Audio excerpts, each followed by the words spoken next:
they are not good. What to do is, when Apostle Ambe said that, it is not a kind of exchange deal. It is just a symbolic exchange to see that, okay, these two families. What about a case where the boy's family also invested more on the boy than how much the girl's family invested on the girl? It's just a symbolic act that the family, the boy's family gives, and they should just receive everything. I used to have this thought that it's like, maybe whoever will want to marry my daughter in the future, I may want to give the person the money to come and pay to whoever is to receive that bride price thing, because you know, it looks sometimes like you are selling your child. It looks sometimes like, you know, you can receive so much money and the man can go and do whatever. And it is based on this thing that some people have even taken people's children, their daughters, and sent out to money ritualists who can pay as much as they can pay, but they go and use the child for ritual. So this aspect of charging too high for bride price is something that families should really avoid. They should just, you know, let it be just a symbolic kind of something, so that the children can, you know, settle, build up their own family, build up their own future, and establish. If you want to receive all the money, how much money is even much money? There is not. There is no. Even if you take 7 million and distribute, you distribute among those uncles and the other greedy people in the family who would have come and you know, insisting. How much will they even back home, and how long will it permit them to live? So I think families should avoid this thing of charging exorbitant bride price because they think they will make some money. Also, at times they use it as a factor to scare a boy they didn't want. It's not it. I think essentially when two people agree to marry, they should not over squeeze the guy so that he runs away, because that's one of the reasons. Yeah, but let's look at where this is coming from. It's that somebody wants to marry a daughter and is expected to cough out 3, 4, 7 million. Is it cultural? How were people getting married in the past? How do people in that village who are poor, how do they get married? Yeah, you have asked a very good question, because people in villages that were not coming up with millions were getting married. I remember one time when we once treated a topic like this, and we saw that it has become extortion, because this whiskey they are asking today used to be simply palm wine. You know, because whiskey is a foreign good. In fact, there was no whiskey in the past. Yes. Culturally, most of the things they were asking were more symbolic, because even these things were symbolic. For example, even in biblical times, the sheep and the things that were asked were also symbolic. For example, there was a reason why they would say, bring me 1 pig or 1 goat or something. But today, they say 12 pigs, 7 goats, some kind of, and some even tell you the size. Some you bring the size, they say, no, this size, this thing small. You understand? And then now, people who they used to bring good palm wine and kola nut for knockdoor. Like we were saying, knockdoor today is going to the tune of millions. Someone's already using 1 million for knockdoor. This is still knockdoor. You get it? So how does it? Because honestly, if my father-in-law charged me 5 million, Mr. Leo, I will still just be here preaching the gospel, and I will be strong like the Apostle Paul, and believing God for things in the future. That's the truth. No, let's be honest. Yes. And because that time, at that point in time, I could never even imagine that kind of, if it is now, I can even think, I can even say, okay, I think close my eye. But I can imagine they taxed me 5 million 6 years ago for me to pick up my wife. I was just 25 years old. You can imagine. So it was, that would be crazy. And then how would we start? How would the people start their lives? I actually even think that if we look at this thing very well, we could have used these opportunities to instead empower the young people who want to marry, not instead struggling to take from them. Most of the times, the girl's father, when they ask for certain things, is one, to be sure you value the daughter. 2, just to see sometimes how, commitment. Yes, your commitment and even ability to take care sometimes. But now we start going to those tune of 5, 7 million. I think we have even derailed, Mr. Leo, from our culture. I think it has derailed because today people are struggling to sell their children.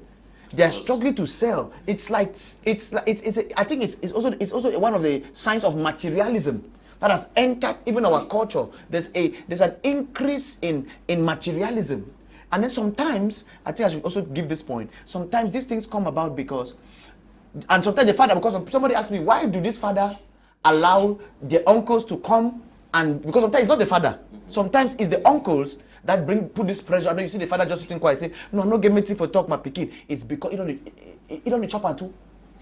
You know, it's true. Some cannot say anything, Mr. Lou, because he has done about 10 of those children, and naivety push him. You get it. So sometimes when it comes to the China, it's like Jangi. Sometimes these uncles move around like Jangi, going around and eating from their children. And I think we need to really look at this thing, because it is eroding our culture and making our young people who would have been more moral, they would have been more, they would have followed. He said, you come to Douala, many people are just like, oh, and it's easier for an irresponsible boy to hide behind this thing and just say, Abuanka married, but you know, family, now money over plenty. Wait. And all of that. So I think if we step it down, we will also, it will affect the amount of people who get this thing going, and it will really be good. And I think our parents should really look into this, because the culture is really eroding. Good evening, Mr. Liu, and your wonderful cream of clergymen. I want to find out from your panelists if you have a wife who is disrespectful to you and keep on telling you it should be over between the two of you. She refuses to do even simple house chores, but the best friend is always coming to do everything that your wife was supposed to do. Your wife is insisting to leave, and the best friend is ready to marry you. Can the man marry? Can the man marry the best friend? Sumbela Kelvin, writing from Samba. It's funny now. No, I think in such an instance, in fact, you and your wife, you need to meet somebody to discuss with you. That's the first of steps we want to encourage you to take. Mm-hmm. That friend is surely a parasite to your home. Your wife's friend who keeps coming and doing the things is a parasite to your home. And if you are not careful, you will drown and you'll not be happy with yourself thereafter. So it's a delicate. How do you remedy the situation of the wife who is not wanting to do anything? Why would the wife not want to do anything? There are many things. To give an answer in the air will be very difficult, because one, was she so before he got married to her, then there's a problem with him. Why will you marry such a woman? Two, if it's that the woman has changed over time, the diagnosis now will be what has happened over time, and the root cause is addressed for her to come back to the rails. Okay. Yeah. So to just give an answer in the air that he should actually leave the woman aside is tempting. Good evening, Mr. Liu, and to all the men of God. Those who spend money on wine carrying is at their own detriment, and many are out to show off. Sometimes they spend money more on the wine carrying, and at the end, the marriage doesn't take place. I've always known that wine carrying is just a crate of beer and a bottle of whiskey. Yes, but don't we see many people who are living in difficulty in their marriages because they borrowed so much money to impress and pay this exorbitant amount? Of course. And sometimes you even pay a brother or a woman that cannot come and even work out for the money you paid for her head. Yeah, but then once, yeah, because you get married and you spend 7 million, and then the wife comes in, you spend the money that you have, the little you have, to be paying back debts, and then she is not living comfortably and may finally leave the house. She's not even productive. Because the truth is, when people merchandise culture, you have to be a merchant equally. Okay. Yes, when people merchandise culture, you have to be a merchant equally. That amount of money you are asking me to pay for that girl has to come and walk it back. She has to, because if not so, she will pay. You people turn your children to become slaves in the house of people because of the kind of bride price you collect. Do you think that man will not take that money to insult that girl tomorrow, in case that girl is not productive in any way? He will say, I don't even know the reason why I pay that kind of money on your head. You have given the husband a good platform to insult your daughter.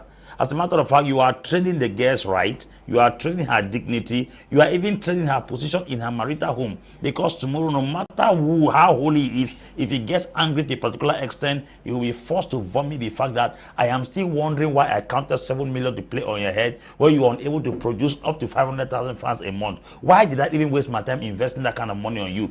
It is you, the parents, who have given that guy such a platform to insult. Secondly, actions like that, somebody can deliberately pay that money and boycott that daughter of yours from your family. In other words, you sold the girl. There's a difference between bride price and selling somebody. When you give that kind of exorbitant amount for bride price, somebody will consider it to have bought a human being. After all, those who were sold for slavery were not sold for up to 7 million. And they went and worked something bigger than what they were sold for. So if somebody is paying 7 million on your daughter today, he has bought a modern day slave. That girl has to work her teeth out to see that she becomes productive in that home. Because no matter how sanctified or holy the man seems to be, he will push on it to say, I say, you mister spend my 7 million of your head. That was something you can't shoot on here, we give it chop, useless woman. That kind of action does not permit a girl to have liberty in her home.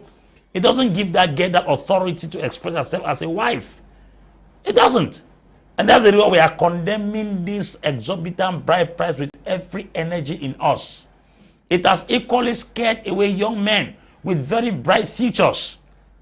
Most of us are looking at men today who are financially buoyant, looking handsome, looking fresh. Women did not get married to those men like that. Go and ask Bill Gates when the wife met him. Was he looking like Bill Gates? Go and ask Jeff Bezos. Go and ask Steve Jobs. All those men. The women did not get married to those kind of people. They got married to men who were starting life, and they grew along with those men.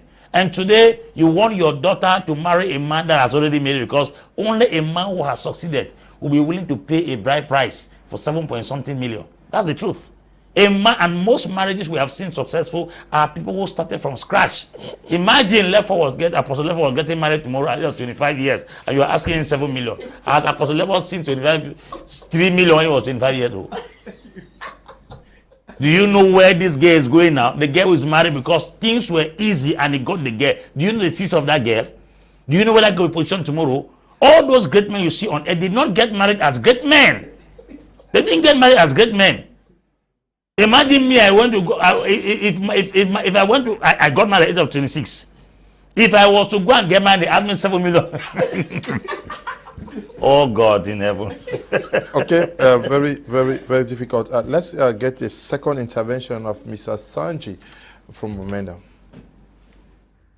Bride price is something that you give, it's tradition, it's culture. At least, I think, to me, I look at it like it's an appreciation to the family for saying, thank you for bringing this beautiful daughter into the world. Thank you for giving me the opportunity to have somebody like this in my life. It's not supposed to be like they are selling somebody. It shouldn't be like, it shouldn't be that way. Because we have women suffering in homes now because of the way the families handed them to the husband, as if they were properties. And so the husband takes her home and is treating her like trash. I bought you with money.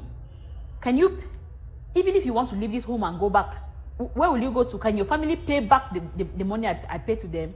Can your family refund the bride price? You begin to hear those kind of things, and it's really irritating. So what I'm trying to say here is that bride price is good, but we shouldn't make it look like we are selling our daughters out. And even if let's say you fall prey and you want to marry into that kind of family where they're giving their daughters out very expensive, please don't leave the daughter back at home. Marry her. Remember that it is not her that chose that. Her family put her through that. So don't treat her like trash. So what I'm trying to say here is that a lot of ladies are not married because bride price. And this has made things worse. Some go and stay with their husbands. They do cohabitation, or you call it camel stay. Some start bearing children at home simply because their bride price is too expensive. No man is ready to pay. I mean, the kind of bride price that is capital to start your whole life with. So what I'm trying to say here is, please, whether it's culture, those things can be looked into. they can be looked into. Who made the culture? Is it not human beings? The same human beings can still sit down and look into that culture. I know that cultures has a role to play, but some individual families also make it worse. I know of a lady that the father handed her to the husband and said, I don't even need bride price. I want my daughter to be happy in marriage. They have not paid kobo, but he has given his full consent. I think that is the kind of mindset parents should be having. What will become of our daughter? Our greatest priority, our greatest concern should be that she should get married and be happy. Let's not concentrate too much on this bride price. First of all, we are becoming, two families join together. Okay, two families together, but the Bible says the two shall become one now. Good evening, Mr. Leo, and you all in the house. Please, I wish to find out, after spending such an exorbitant amount of money for bride price alone, is it still obligatory for the man to take care of the girl's family or respond in times of family needs? Jess Cyril is writing from Boya. Good evening, Mr. Coordinator. I'm Mola Alabi Wise. I am following your debate on how marriages are done nowadays. I wonder how one of your participants would say if a woman is bought for a high amount of money, then she has become a slave. I disagree with that. Let us not only look at how a man brings money, let us also look at how much the parents of the girl you love have spent on her. Can 7 million worth this expenditure? No. Okay. Okay. Okay. We seemingly are going to, yes, but this issue, how do we curb it? Now, the government started a very good job on this thing, but it's like they did not continue this job. Okay. In 2016, I think this was enacted into the penal code, section 357. Yes, it says anybody who charges an exorbitant bride price will be subject to imprisonment from 1 to 5 years, and will pay a fine from 5,000 to about 500,000. But now their definition of exorbitant is blowing in the wind. If the government could learn on this thing, I'm sure it's going to be very helpful. So it is something that many people are not aware of. It is, if the government could just give us, a kind of threshold that anybody who, charges beyond this threshold, it will be liable for this. It will be much better, because most families, as we're saying today, they are being animated by greed. They are animated by some kind of materialism, which makes them, at the end of the day, I like the intervention of that viewer. He says, how much money? It's true. So if 1 billion is not, so why charge much money? Because it's not an exchange deal. So be symbolic as the exercise demands. Be symbolic. Receive something that is symbolic, and let life continue, rather than asking an amount which that the 7 million cannot buy the child. Even 1 billion cannot buy the child. So what is the matter now? You're trying to charge a high amount. I also want to say that there is no girl child that his parents have not spent. Why are some customs or cultures very, very mild when it comes to the bride price? There is no girl child. There are some customs that have exorbitant bride price for girls who are dunces, doll picking. It has nothing to contribute. Doll girl, nothing is there. You are putting high bride price. There are communities where the parents have invested money. The girl has gone out, study, and she is beautiful. She comes back, the bride price is small. So if you want to put it on a balance, those your expenditure thing that we are talking about, are those just girls who have no value? Okay.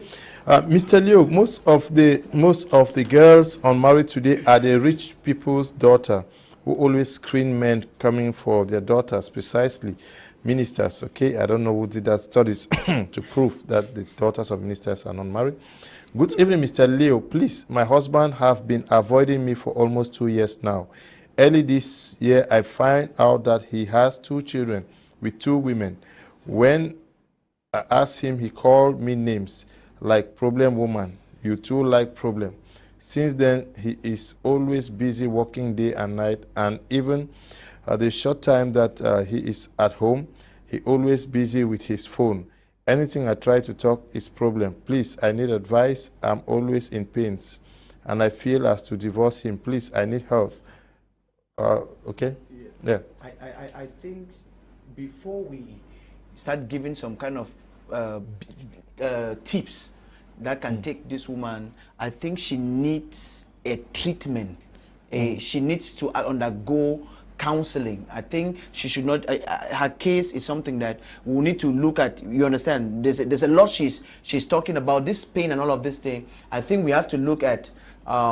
Because even before, from everything, even before the man is maybe that separation or whatever, we don't know. There are a lot of circumstances. I want to personally advise her to maybe get to me or get to anyone that she might trust and follow up a counseling process. That would be my advice, since we are running out of time and we cannot really go much into that. Okay. One more thing I want to add is that we hardly, or we do not quickly pass judgment on a platform, because we have seen and heard complaints from one angle only to get to the other person and realize that the other person was worse. Yes. So that's exactly so what I want to say. And Mr. Leo, if I want to say something, please, 1 minute before you read. One of the things we need to, you ask about how to curb this. I think I want to talk to the parents. Some typical or many African parents have this attitude of using their children like their future. Like, I don't know if I can put it. It's like they are spending, some people, like you will see a man will give birth to 16 children. And then is telling the first one, so you get a 15 brother there for back, sending them abroad, taking a responsibility and putting on somebody that they cannot even pursue their own destiny and purpose because of your own. I think most of these things has happened, and even like you were talking about, someone has seen the need to sell out their children because they are seeing like a means of making money. No, you are not raising a pig. You are not raising a pig. Okay. Please, I want to really say this so that let parents take note. Good evening, sir. I'm writing from Eyumojok, and my name is Okwa Kirian. I really like your program, especially the one you people discussed tonight about the expensive bride price. For my own, too much money is not good in bride price. Okay. Good evening to all in the studio, especially to Apostle Ambe. Bride price should be simple as in my village, Balinyonga. Don't ask on your daughter's head what you didn't pay on her mother's head. Dr. Nubia is writing from Bingo. Yes, that is also another question to ask. How much you paid for your wife's bride price? Yes. Bride price is already a piece of land with a house on it. That's why some resort to come we stay. Okay. Mr. Liu, please, I wish to know from Apostle Ambe if polygamous marriages can be blessed in church. Terence is writing from Santa. Oh, that's a hard one. We'll discuss that next week. That's a topic for next week. Okay. Greetings, Mr. Liu and everyone. Most ladies are single because most of our parents want to use us to make money they didn't make in their youthful age. Charlotte is writing from Bamenda. Good, yes. Mr. Kum, good evening. Please, I have had a serious problem with my wife now for weeks.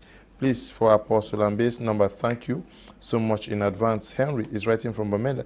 Can you guys request for the numbers after the program? Good evening, Mr. Liu and panelists. It's a very educative program. Apostle Ambe is right.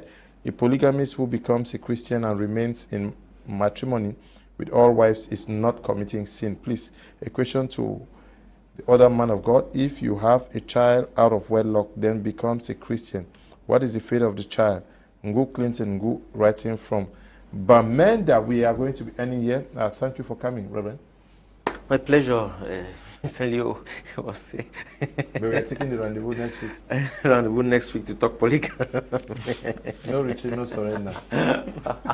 We're going to be here. Okay. Thank you for coming, Apostle Lefo. Okay, thank you, Mr. Leo. And I want to appreciate all our viewers all over. Some people have been struggling to support TLC. They wanted to partner for us to bless the IDPs, the youths who are in issues. So if you want to do that, you see the advert, and so that you can contact me personally, 67552-8266, 67552-8266, so we can help these young people in distress and help grow them through this great project, Rebuilding the Ruins. Thank you so much. Okay. We also want to thank you, Apostle Ambe Valentine, for coming. Always a pleasure, Mr. Liu. Thank you to Mr. Sanji Yvette, who took part from Bamenda, Northwest Regional Capital. Like we are saying, next week we are going to be looking at the same Something similar, eh? Yeah. Yes, but we focus on polygamy. Is it a sin? We talked about that already, but we're going to refocus on it. And tomorrow on Prime Hour, we are going to be looking at Anglophones as the Anglophone problem. That's the topic for tomorrow's Prime Hours edition. We want to thank you all who took time off to watch this program. Thank you to the production team. Stay blessed. Bye-bye.